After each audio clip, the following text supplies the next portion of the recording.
because years from now, when your grandchildren and your great-grandchildren, and maybe great-great-grandchildren, will see this, it's nice that they see you speaking in Italian, because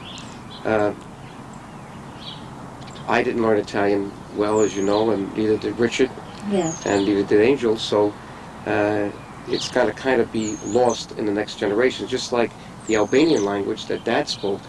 He spoke it, it didn't pass on to me, but for 500 years, his family was speaking Albanian in Italy, and that's a whole story about how they got to Italy. But I think we could start with that. One of the things that I was impressed about during my campaign, I was in a district that had many Italian Americans. And obviously with the name DioGuardi, everybody assumes that I was just Italian American. They didn't know that Dad had an ethnic Albanian subculture, born in Italy, but he was also Albanian by culture and by language. By language. But here we are in America, so we're all American, and that's really, I think, the important frame of reference. But I remember when we were running, and we had these fundraisers, some to appeal to the Italian Americans, some to the Irish Americans, and at one of them, you got up and you said a prayer in Italian. It was a prayer that your mother had taught you, and her favorite saint, and I think yours, because I know you still pray to him, is Saint Sant'Antonio di Padua. All right, Saint Anthony of Padua, and this was a prayer that your mother taught you when you were a young girl. Yeah, and we knew this prayer, and I wanted to learn it because it was such a beautiful prayer, and I had to. Am I looking at the right camera? Right here. Yes. Because I was so amazed with this prayer that I learned it word for word in Italian. Almost all of it in Italian. Yes, yes. Sant'Antonio, mi beato, la corona che è alata, te l'ha dato il figlio di Dio. Fa questa grazia, Sant'Antonio mio. Tu sei un gran santo da fare. Io non cesso di pregare. Tu che porti il figlio di Dio, fa questa grazia, Sant'Antonio mio. Sant'Antonio immacolata, la corona che è alata, te l'ha dato il figlio di Dio, fa questa grazia, Sant'Antonio. Sant'Antonio ti benigni di pregare innanzi a Dio. Tu che fai 13 grazie al giorno. St. Anthony performs 30 graces a day. 13 grazie al giorno. Fa uno per me e 12 per il mondo. One for you. One for me and 12 for the world. E 12 per il mondo. He does 13 a day. 13 graces a day, St. Anthony. So take it from Grandma, because I had experience of all the good things that I received in my life, that I hope that someday you children will receive the same things from St. Anthony. The prayer is significant because you talk about St. Anthony who carried the Christ child, as I recall. Yes. And porta, I heard some of the Italian. Sant'Antonio mi beata la corona che è alata. Corona? La corona means the, Te l'ha dato il figlio di Dio. But in English, what are you saying, just for my benefit? Te l'ha data, that the child of Christ gave you all of this, and you're giving it to the world, that they should know what Sant'Antonio did for all of us, that he could perform miracles, and he does. If you really are a good Catholic, and you really, really pray with all your heart, like Grandma Grace did, and I received all the good gifts that I desired and I wanted in my life. I hope that it works the same for you children, all my grandchildren. This is the St. Anthony that when you lose something, you pray to him, and I was taught by my mother that when we lose something, the saint to pray to is Sant'Antonio di Padua. He was the founder of all the lost and all the good things in life that you desire, and he's the one that will perform these miracles for you. I was taught when I was a child from my mother, and I hope that I can do the same for you children too, because it's beautiful. I was blessed to have a wonderful mother, as you can see, and a wonderful father. Dad died in 1987. His name was Joseph. I carry his name. As a matter of fact, this ring my mother gave me, my father bought when I was born in 1940. Right, Mom? Right. And when he died, you gave it to me to wear. But he was so happy that his first child was a boy, he named me, you named me after him. Joseph DioGuardi. And he went out, and with all that hard work, he had enough money to go out and buy this diamond ring, and he kind of felt that this was a good occasion to celebrate. Sure. I was raised in a family that had a lot of faith. I was lucky that my mother had a mother who was a very religious person, and as you can see from the prayer that she said, they had this great faith that when there was a need, that if you prayed and appealed to God, that need would be met.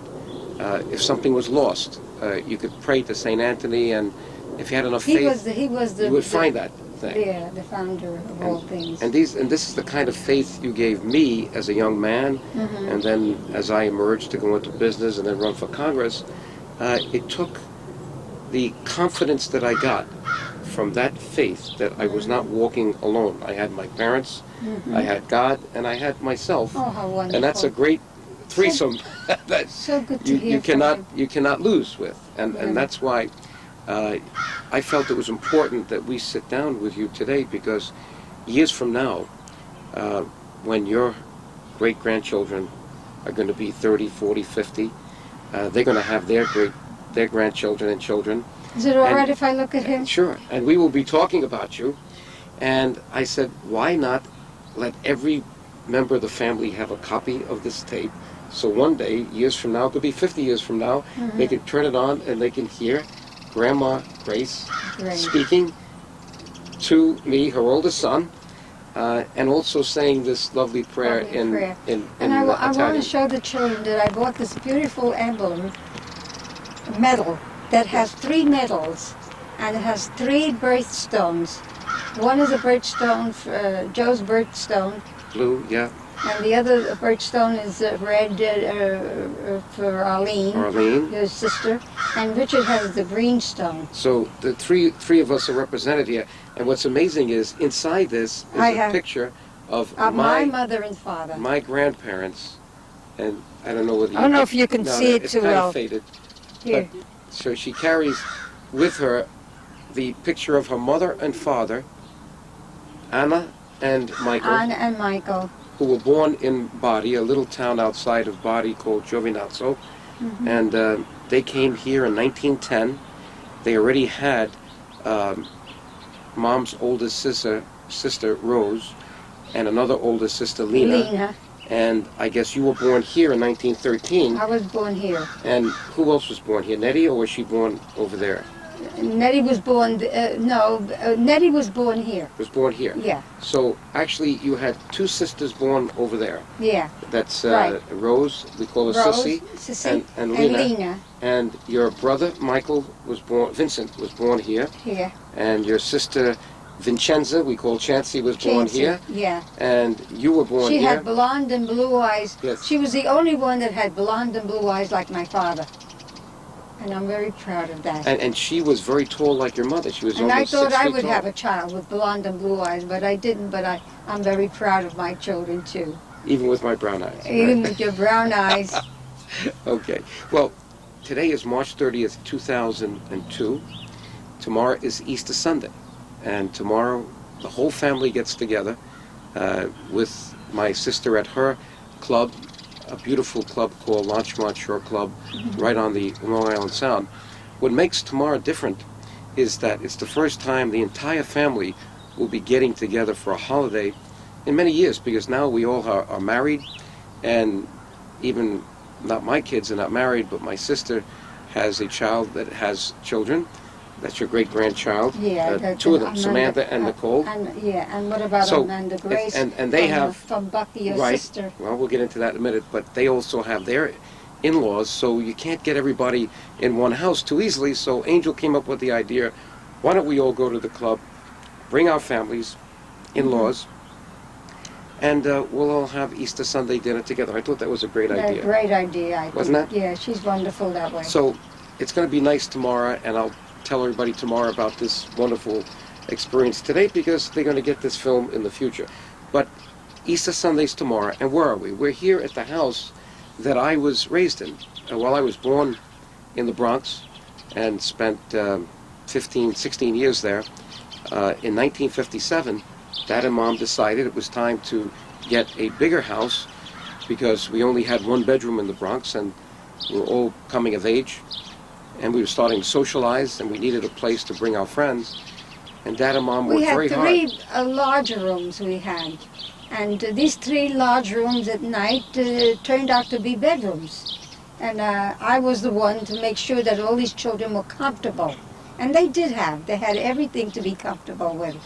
And even though it was one bedroom, we made the other rooms into bedrooms when we needed them, with beds that pulled out and everything. I remember. It was very, very but it was tight. It was tight. I mean, once you get to be 16, and Angel was 15, and Richard was 12, I guess. That's when we 11, started to we couldn't fit all the clothes in one closet. You remember? Yeah. I had to hang them up, with double decker. hangers. I remember.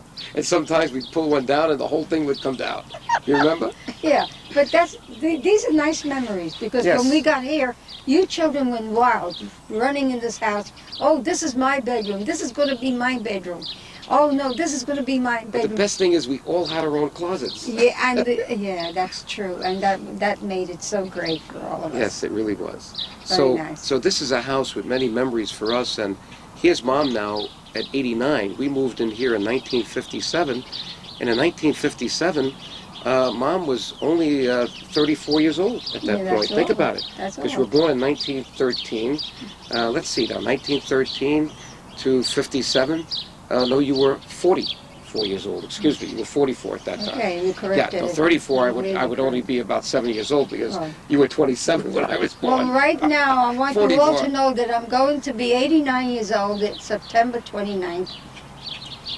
And you have great energy. And I feel great. So far, so good. Well, and you have a goal, and that's for sure to be 100. So you can call into today's show and get that. Who's that guy that gives the woman who hit 100? He shows their pictures on television. Willard. Oh yeah, Willard Scott. Willard Scott on the morning show and today's show. Whatever. You always had told me that.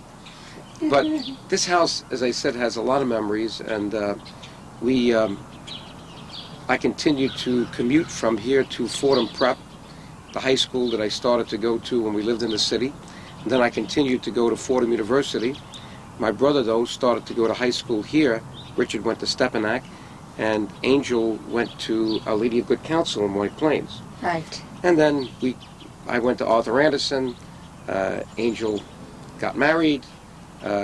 We all kind of got out of the house, but here you are here alone, and you don't want to move out. You say, no, this is where I have my memories, and you want to be here.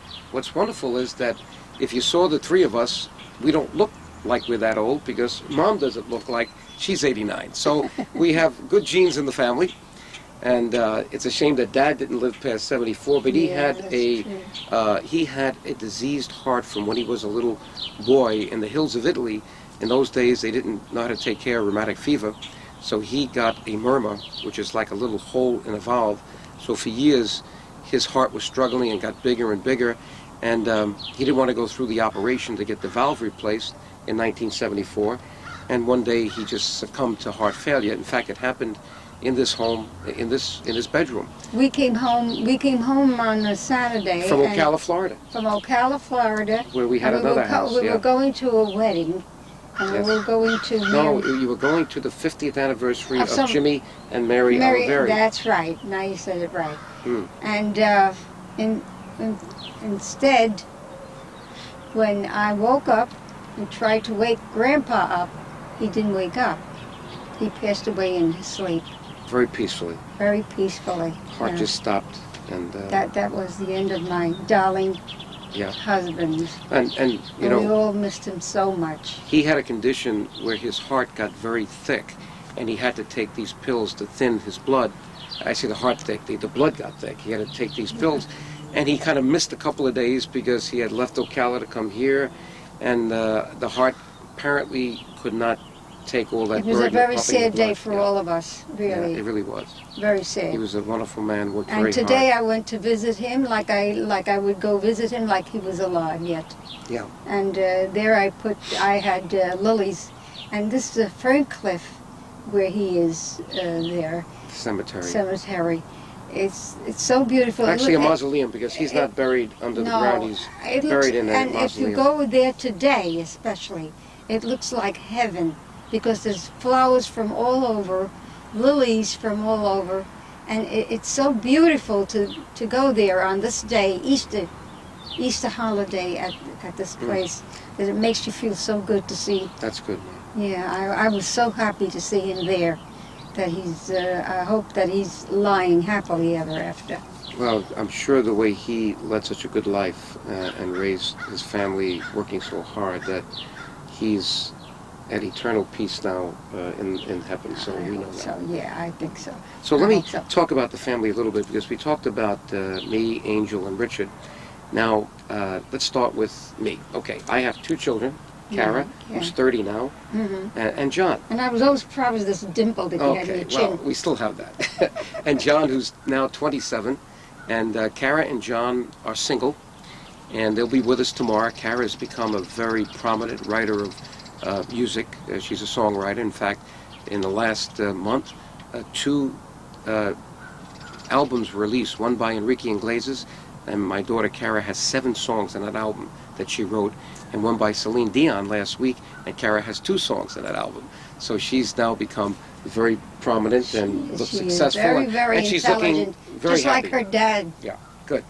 Now, and John is right now working with one of his friends. They have a limousine company, and he looks like he's now doing well, and we're happy about that. Yeah, thank God. Now, switching to Angel, she has 2 children. Lisa, who's my goddaughter, by the way, Lisa, and Anthony. We call him Bucky. Lisa has 2 girls, Samantha, who's now about 8, I guess, or 7, and Nicole, who's about 2 or 3. 2 very bright children. 2 very bright, active, engaging young children, and they are your great-grandchildren. And she's pregnant, so she's going to have, and they're expecting, hopefully, a boy. But if not, they'll be happy with a healthy girl in July. And that's wonderful, because she married a great guy, Joe Latarulo, and we're so he's proud doing of him. well. And they're now buying a newer house. They have a house already, but they're buying a better one, because he's doing well in his company. Switching to Bucky, he's doing well, because having worked with machines all of his life with his father and his grandfather, Aldaverian sons, with the excavation, he learned a lot about these mechanical machines, and he's good with his sales approach to life, to people. And he's a good talker, and he's now with a very prominent company in Westchester selling these excavating machines and other machines that are used in construction. And why is he good? Because he understands how the machines work. And when people need a machine, he knows how to outfit them with the right machine. When a machine comes back, he knows how to evaluate what's wrong with the machine. So he's doing well. And he has 1 child. His wife is Andrea. Yeah. Yes. My godfather was Andy, but her name is Andrea, and they have a child, Amanda Grace, named after you. And she's right now. No, she's not. Is she the youngest? I guess she is the youngest. She's the youngest right now. Younger than Devin too?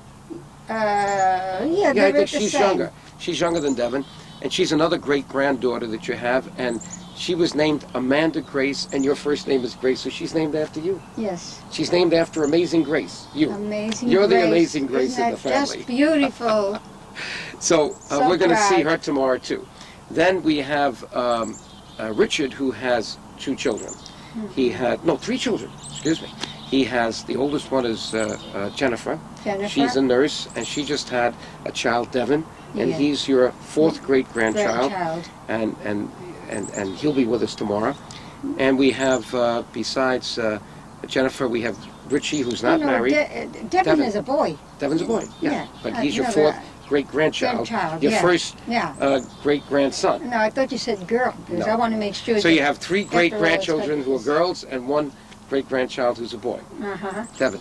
And Richard, who is my brother's son, Richie, he's now studying for his PhD in psychology, and he's doing well. I guess he's now in Hartford a kind of taking residence in a place where he's learning, Yes. not only in school, but learning on the job, all about psychology. I'm so proud of all of Yes. you. But let's not forget his third child, Kristen.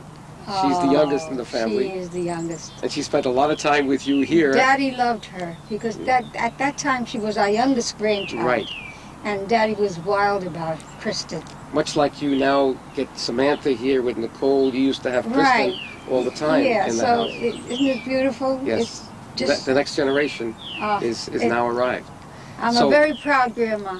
I know you are. So Beautiful tomorrow children. we're going to have all the families together, and some of them are bringing their in-laws. Like I'm going to bring Helen, who is my wife yes. Shirley's mother. Oh yeah, let's bring Shirley in because Shirley, yeah. I'm very proud of Shirley. Yes.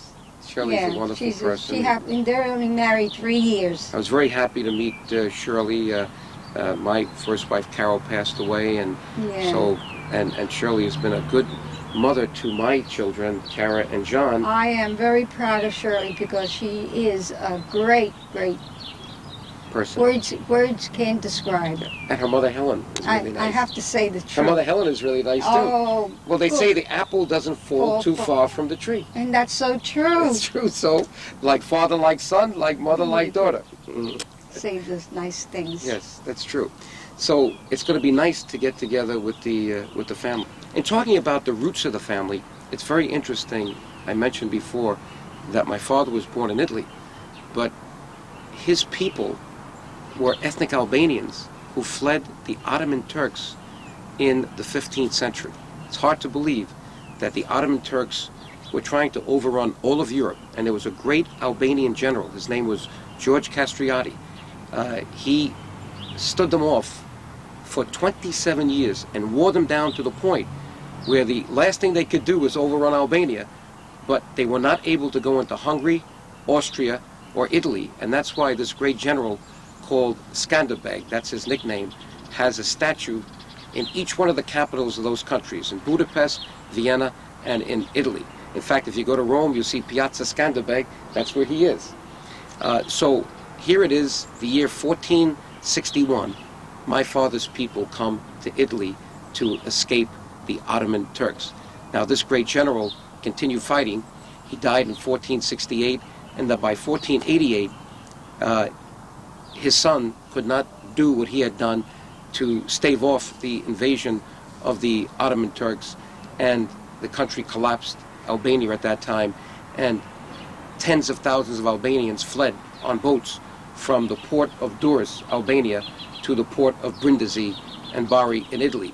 It's only 45 miles from Albania to Italy at that point. Most people would think that Albania is really a country that's way off in the distance, but it's very close to Italy. So here I have these wonderful Italian roots, because my mother comes from an Italian family that comes from Bari, Giovinazzo, and I have now my father, born in Italy, but he has this Albanian subculture. He comes here to America in 1929 as a poor lad looking for a job in the middle of the Depression. There were no jobs in Italy. They were starving in the hills of Italy in those days, so they were forced to come to America. Mm-hmm. He came here, his father was here, came here with him, but his father was not a healthy person, and his mother and three sisters came with him, and he was the mainstay of the family at 15 when he came here. He had to go right out, and he started selling vegetables, collard greens, kale, mustard greens, in Harlem on 145th Street and St. Nicholas Avenue, because he couldn't get a job. Well, the first thing he did before that actually was shine shoes. I remember he told me at 15. Yeah. 15. And then that evolved, and that was 29. By the time 1930-31 came, he had this vegetable stand in Harlem. By the time I was born in 1940, this was a grocery store in the Bronx. In the Bronx. But here we have this wonderful confluence of the Italian and the Albanian cultures, and I'm born in America. I become a congressman, and Albanians find out that my father was an ethnic Albanian, and they started to tell me about a place called Kosova that I never heard of. And This is a nice story to tell. And I became their advocate for what was going on in the Balkans against them, because they were being oppressed by the Serbian communist regime. And we all know we have this guy Slobodan Milosevic right now in The Hague. So here we have, in terms of the roots, Italian on mom's side, Italian by birth and soil on my father's side, but by blood, an ethnic Albanian, and he comes here in 1929. My mother was already here because she was born in 1913 here. She was the first one in a family to be born here, I believe. Your sisters, two of them were born there. all born there, and I was the fourth child. Actually, you were the second one to be born here, because Nettie was born here and Nettie first before you. And then because my mother was But that was 1913. So Mom was born September 29th, 1913. 1913. My father was born December 2nd, 1913, so they were both the same age. But my father comes here in 1929. She was already here. In the early 30s, Dad was doing so well selling collard greens and mustard greens to the black Americans in Harlem. He was making a lot of money. He was the first one to have a Willie's night in the year 1933, the first one to have a radio in a car in 1933, and he meets my mother. And this is now in the Bronx near Belmont. I guess, no, this was now still, were you on Belmont Avenue at the time? 1933? We were next to the Tremont Avenue, next to the Loews Fairmont. So you were there already? Yeah, we were there. And he was living close by someplace. Where? Morris Park Avenue? Where was he living at the time?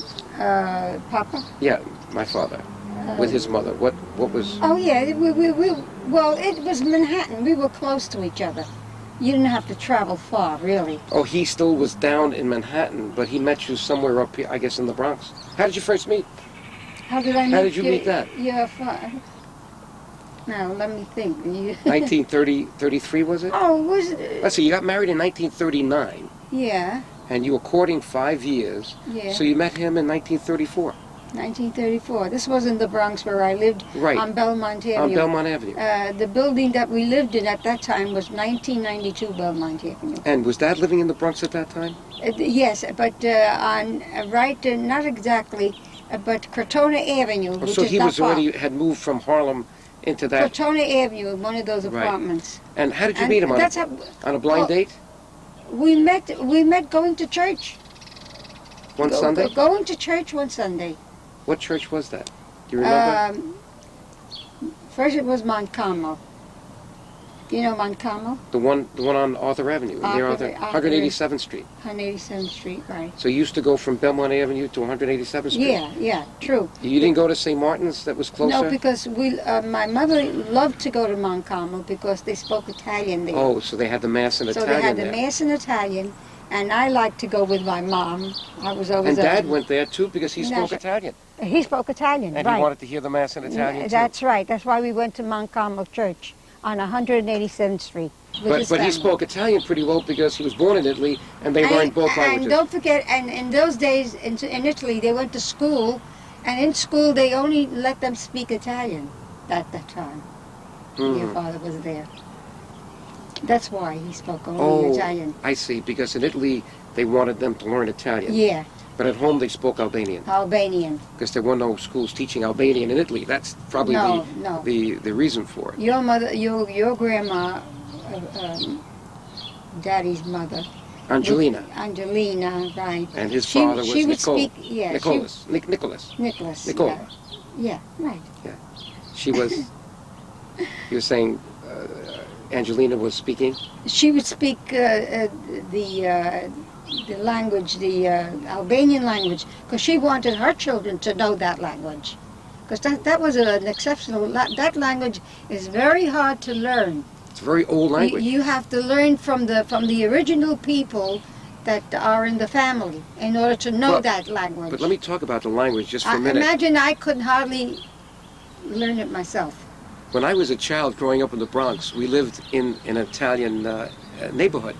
I thought that my father was speaking, when he was speaking Albanian to Grandma, I thought he was speaking a dialect of Italian. Oh. And because he used to call it Gegera or Albanese, and I thought it was, but I didn't realize until I was in Congress, when Albanians heard him speaking to Aunt Ida, that he was speaking the Albanian language, and they said, your father's speaking Albanian. Now that you mentioned Ida's name, that was your father's sister. Younger sister.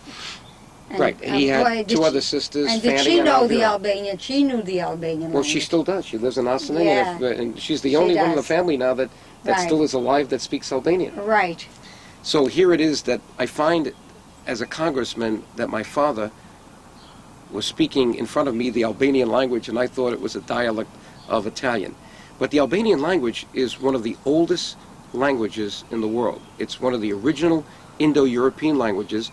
It preceded Latin. In fact, many of the words in Latin and Italian come from Albanian. For instance, in Albanian, the word for heaven is ciel, it's cielo. It's very close. Yeah. But just to show you the differences, if I were to say, how are you in Italian, it would say, come sta. In Albanian, it's in the Arbrecht the dad spoke, which is the original Albanian. The Albanian today has changed a bit. Oh, really? They would say, si vemi. Si vemi. Mira, that means how do you feel? Good. Today they'd say sie. Mir. Really? Sie, mir. So the language from 500 years ago was si vemi. Now it's sie. Sie. And mira is mir now. Yeah. It's amazing how but the people who are speaking Albanian today speak a good 80-90% of the old language, so Dad was able to talk to them.